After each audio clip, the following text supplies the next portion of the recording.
Ti cinque swing 生き残るためにたぎった声だと言い聞かせは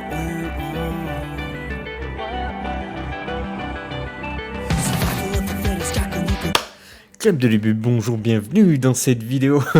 Et on est très content parce qu'on va parler de Vinland Saga, qui est un animé très bien, beaucoup trop bien, excessivement bien. Comme quoi il y en a des choses bien en ce moment. Faut pas... Non, ok, je veux pas me lancer là-dedans. Oui, on est bien cette saison. Donc on va parler Vinland Saga, on va parler des 2 derniers épisodes qui sont sortis, c'est-à-dire l'épisode 9 et l'épisode 10. Si je dis pas de conneries. Alors comme à mon habitude, j'ai quelques notes, effectivement épisode 9, épisode 10, j'ai quelques notes, donc on va s'appuyer dessus pour parler un petit peu de l'animé. C'est de la review, ça peut durer 2 minutes, ça peut durer 20 minutes, je peux pas le prévoir, s'il y a des choses à dire ou pas, si je suis inspiré ou pas, parce que pour le moment, y a rien qui me vient à l'esprit, et donc du coup ça peut être relativement court. Ok, donc on va se lancer directement sur des notes sur l'épisode 9, en sachant que l'épisode 10 j'ai pas grand chose à dire, mais on y reviendra dessus. Voilà, donc épisode 9, le réalisme, on s'en torche avec des rondins et c'est un plaisir.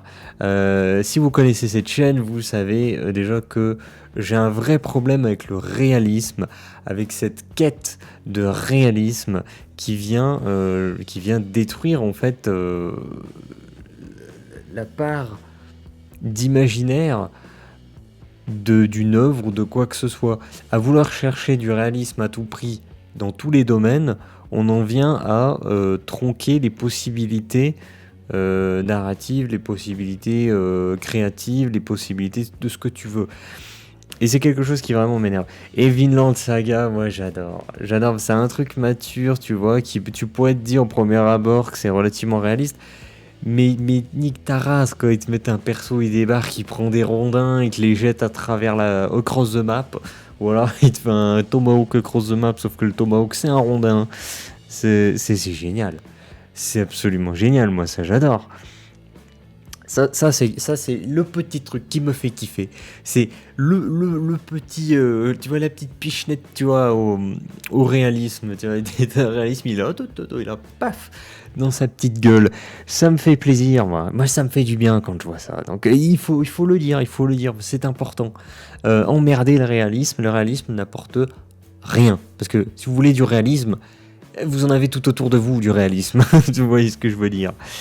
Donc, toujours aussi fou furieux cet animé. Ça, c'est vrai que le truc est vraiment violent. Il est viking, quoi.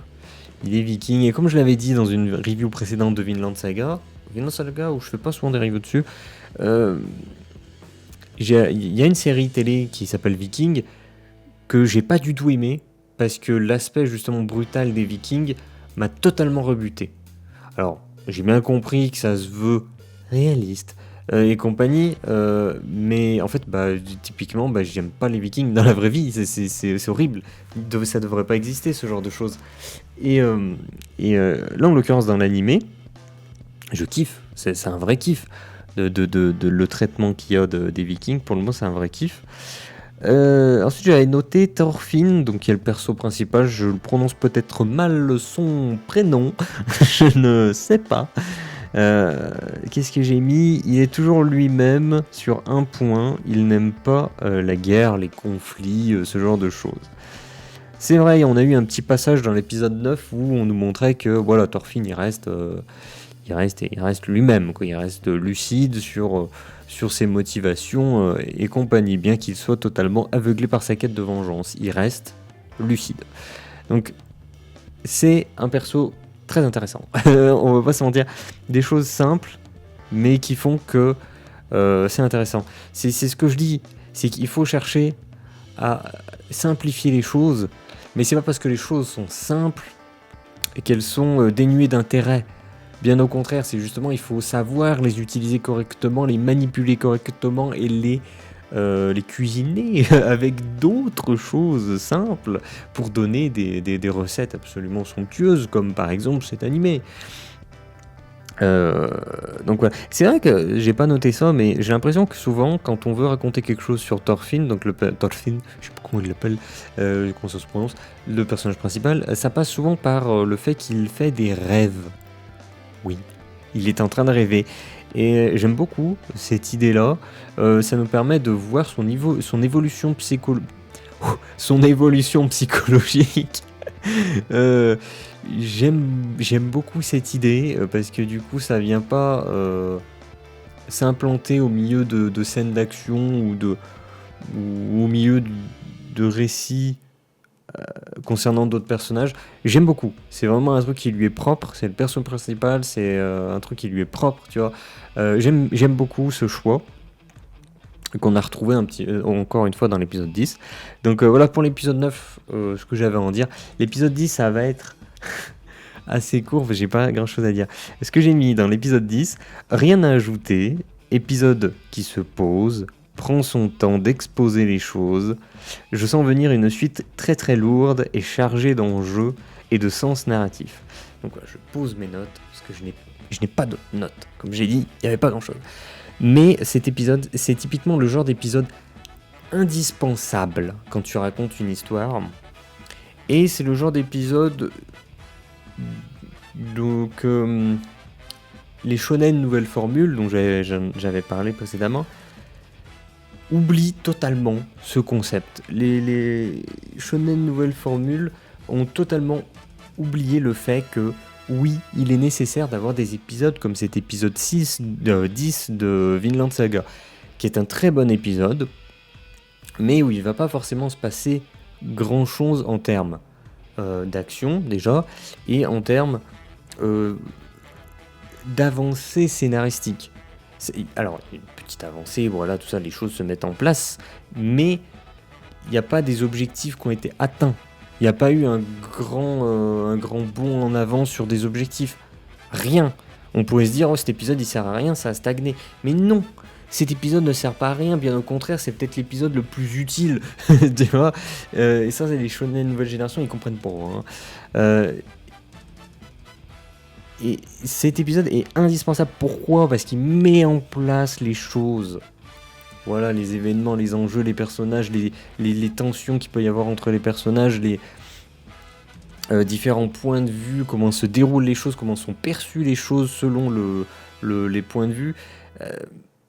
C'est des épisodes super importants et qui mettent aussi en place des ambiances, tu vois, des ambiances, un ressenti du spectateur. Ce sont des épisodes très importants. Donc voilà, je pourrais pas l'expliquer, l'exprimer autrement parce que c'est quelque chose que tu perçois en fait. Et ensuite, pour terminer, pour conclure, ces épisodes sont indispensables. Pourquoi ? Parce que une fois que tu as mis en place tout ça, quand tu vas arriver dans des prochains épisodes où il va se passer des trucs, où le scénario va progresser, où il va y avoir de l'action ou ce genre de choses, des conflits, quand tout ça va se dérouler, tu auras tous ces enjeux qui ont été mis en place justement par ces épisodes. Tu auras les personnages que tu connaîtras sur leur façon de penser, leur façon de voir les choses, leur vécu qu'ils ont eu, les relations qu'ils ont avec d'autres personnages. Tu auras tout ce background derrière qui va faire que les prochains épisodes vont être monstrueux. Et pour le coup, j'ai aucun doute sur le fait que Vinland Saga va nous proposer des épisodes qui vont véritablement réussir à utiliser tout ce qu'ils mettent en place dans ce genre d'épisode. Tout ce que j'ai à dire. Moi, je suis fanboy de ce Vinland Saga. Oui, j'avoue un petit peu. Hein, voilà. Non, j'avoue complètement parce que c'est trop bien et puis c'est tout. Donc sur ce, moi je m'arrête. Je vous dis à la prochaine. C'était une review sur Vinland Saga, au cas où vous ne l'auriez pas remarqué. Et je vous dis, vous avez reçu un SMS, donc il faut y aller maintenant. Au revoir, clap de fin.